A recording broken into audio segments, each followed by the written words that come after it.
I'm sitting here with the Prince of Rock and Roll, Mr. Andy Gibb. Hiya, Andy. How are you? Hello. Oh, my gosh. Oh, my. It's certainly... Listen, let me take this fur off. That made me a little warm, darling. Oh, you like this fur? I think it becomes you. It's beautiful. This is a Canadian rat. Terminal Canadian rat. Everything gives you cancer now, doesn't it? I mean, every time a rat dies in a laboratory, we lose something good to eat.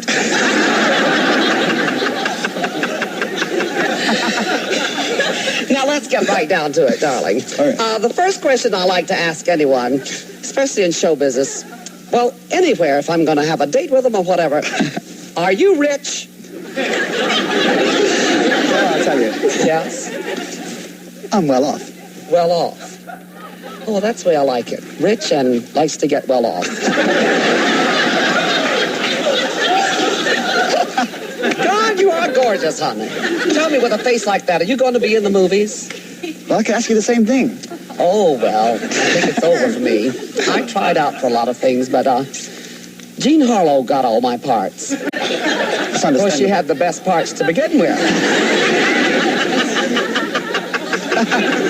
But, of course, I never wanted boobies. It'd just be two more things I'd have to worry about.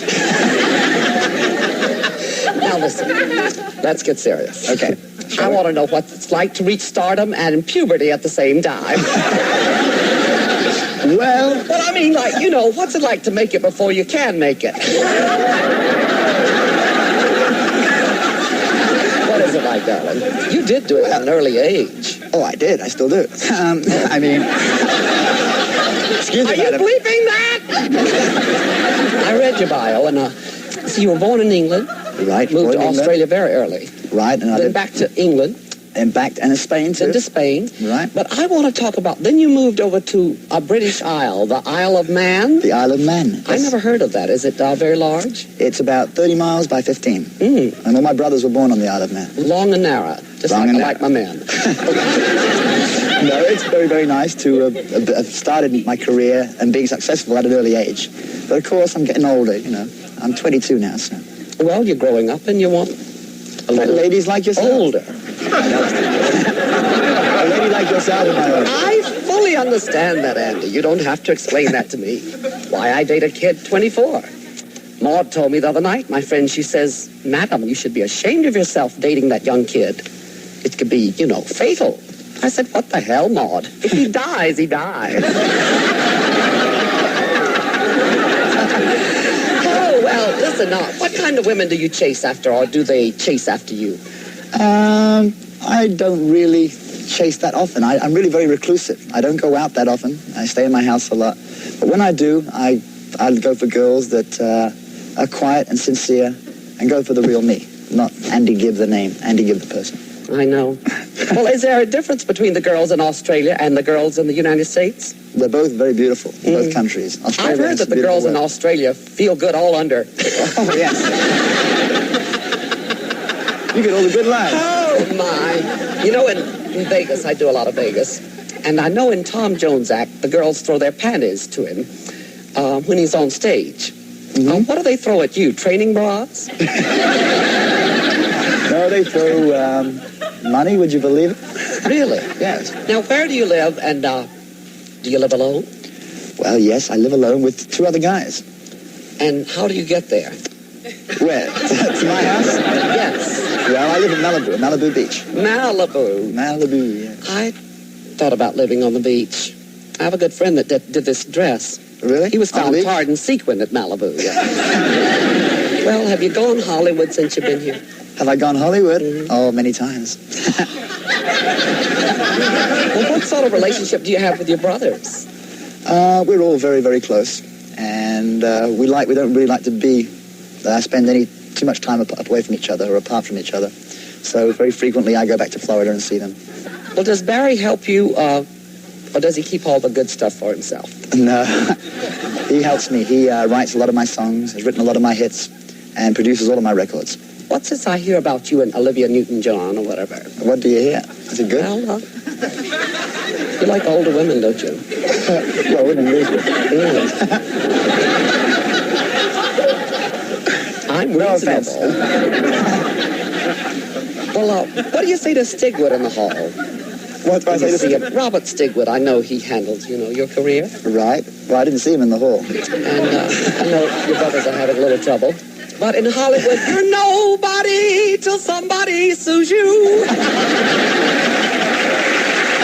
Listen, darling, it's been wonderful talking to you. Give me a big kiss. I know you're busy and you got to go. Thank you very much. Thank you very much. And thank you, America.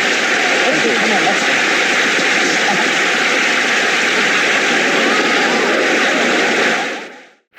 Isn't this a great show, madam? Mm-hmm. Tell me, when was the last time you saw this many hits in one night? Well, I think at a garage in Newark, New Jersey. And all the hits were made by the same man, Vito Constantino.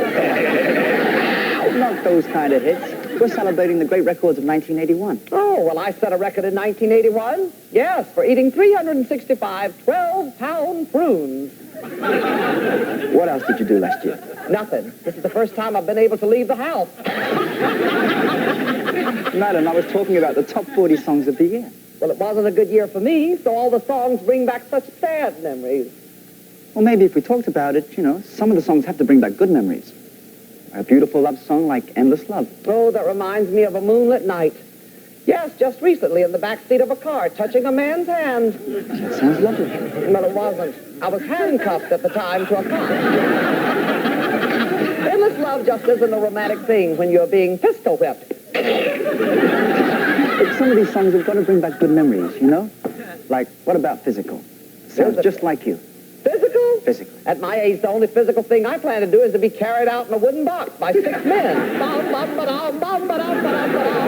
right. What about a very up-tempo, positive song like the theme from The Greatest American Hero? Now you're talking. That reminds me of Alexander Haig. Wait a minute. You're not going to tell me that you know Alexander Haig. Are you kidding? We had a neutron affair.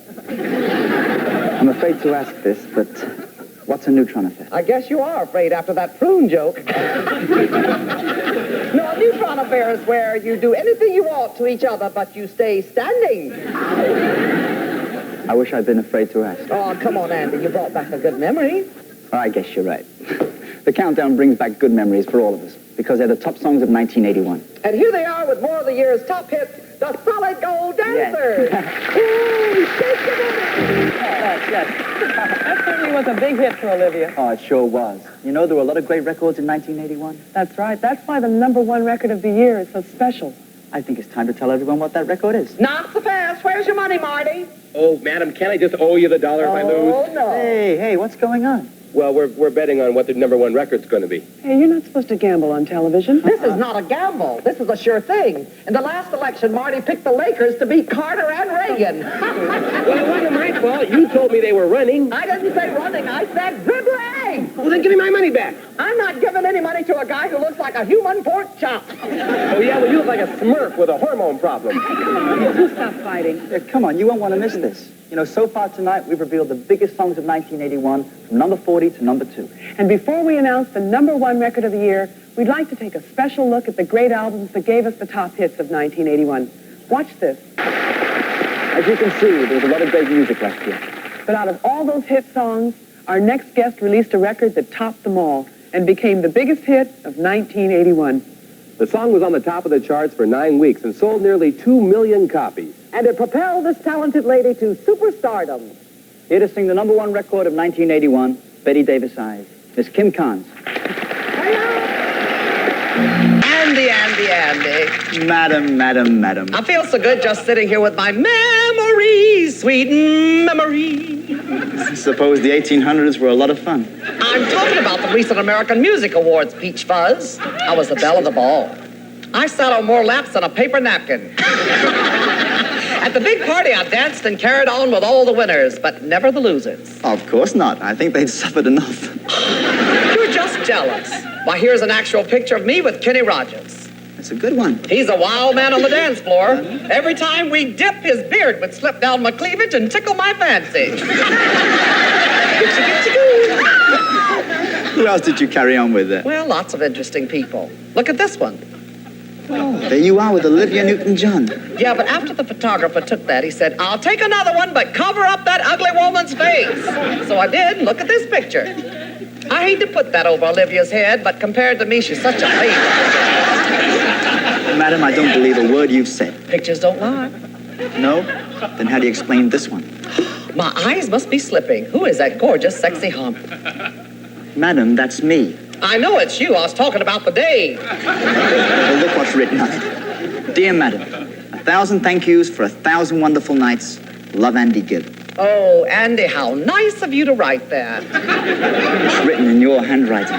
Well, how nice of you to learn how to write like me. That's a real sign of love. Madam, I don't know what I'm going to do with you. You want a couple of suggestions? Oh, come on. Now you want to see a picture of President Reagan showing me his fiscal policy? I don't even want to know what that means. But I do want to see our next guest.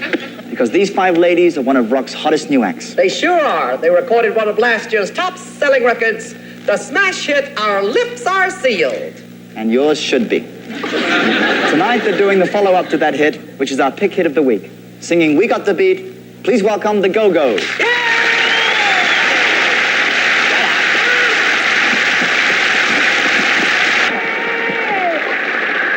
Hey, where are you, sweetheart? Where's my little Andy Gibb? Andy! Madam. What? I am right here. Well, how do I know it's really you? You might be one of those Andy Gibb impersonators. I am the real one and only Andy Gibb. Well, you have to prove it by me. Let's see if you kiss like the real Andy Gibb. Here, just plant a big juicy one right there, honey. Don't be ridiculous. I'm not going to kiss you. It's the real Andy Gibb. He's the only man in the world who can resist me. Madam, you know my policy. I don't think people who work together should get romantically involved. Then why don't you fire me? As soon as I'm fired, I'll be all over your body. In that case, I will never, ever fight. Well, as long as I'm still here, I've got to ask you a question. Shoot. Andy, do you remember that play you were in about the people who go to the Pittsburgh Pirate baseball games and wave those little flaggies? What are you talking about? You know the one, the Pirates of the Pirates. It was the Pirates of Penzance. That's what I said. Well, I think it's about time you and I did a play together. We'll do the stage version of Mary Poppins. Mary Poppins? Yeah, we have an affair, see? And afterwards, you jump up and yell, that was supercalifragilisticexpialidocious. Forget it. No. Well, what other plays are there for a man and woman to do? Well, there's Evita. Hmm? The story of a man who's head of a country and his wife really makes all the decisions. And eventually she becomes dictator. Oh, no. I think Nancy and Ronnie are already playing those parts. Hey, I've got it. We'll play the world's most famous lovers, Romeo and Juliet. A nose by any other name would still smell the same. What? but don't they both die? Sure, you die right after we have our passionate love scene. Couldn't I die first, please? If you die first, we'll never get to make love. That's a chance I'll have to take. I wonder if Lucy had this much trouble with Desi. Madam, I have to introduce this week's countdown, please. Do you think that's more important than doing a love scene with me? Well, it's hardly the same, is it? Oh, now you're talking. At least this won't make me laugh. Please welcome the Solid Gold Dancers and this week's countdown. This will make you laugh.